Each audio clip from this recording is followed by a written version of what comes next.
kaip vyksta pas jūs sprendimų priėmimas, nes kai viskas taip greitai keičiasi, daug ambicijų, Taip. dar tavo charakteris toksai spirgus, ane? Visiškai, Tai taip. kaip tada neužstrigti, judėti į priekį arba nepriimti per daug rizikingų sprendimų, tai kaip šitos dalykus valdot? Tai nesuvaldom, ta prasme, niekas nesuvaldom. Ar tai būna ateina Mykolas į darbą ir sako, šiandien darysim taip, ane, ir visi daro ir viskas? Tai buvo kažkurio metu taip, bet dabar jau taip nebėra.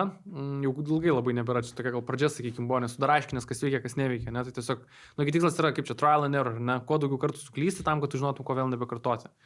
Tai ir žiūrėjau, ką kartoti. Ne? Tai vat, mes tikrai esam labai, per trumpą laiką esam labai daug klaidų pridarę ir kur žinom, kad jau to nebedaryti, nes neveikia, to geriau taip nedaryti, o kitaip daryti ir taip toliau. Tai vat, dabar mes jau tos best practices jau yra. Vat, aš kažkaip ir skaičiuoju, kad kuriant tarsi kažkokio tai tokio tipažo verslą, tai pirmi metai yra klaidų metai, kada tu turi tiesiog tikslas yra padaryti kuo daugiau klaidų. Faktas, kad reikia tam kešų turėti, nes tai brangu tas klaidas daryti, bet tu per pirmus metus padarai dafiga klaidų, ar ne, per antrus metus bandai implementuoti tos dalykus, kurie pasiteisino, ne, ir dabar eina mūsų prasidėjo, ar ne, 3 metai, tai realiai šitie, kaip ta prasme, dar eina antrų metų dar pusę, ar ne, gal taip pavadinkim, bet šiaip iš esmės toj prasidės 3 metai, ar ne, tai tas jų laikotarpis dar yra scale, ne, tipo, kur tu jau panaudoji savo best practices ir scale.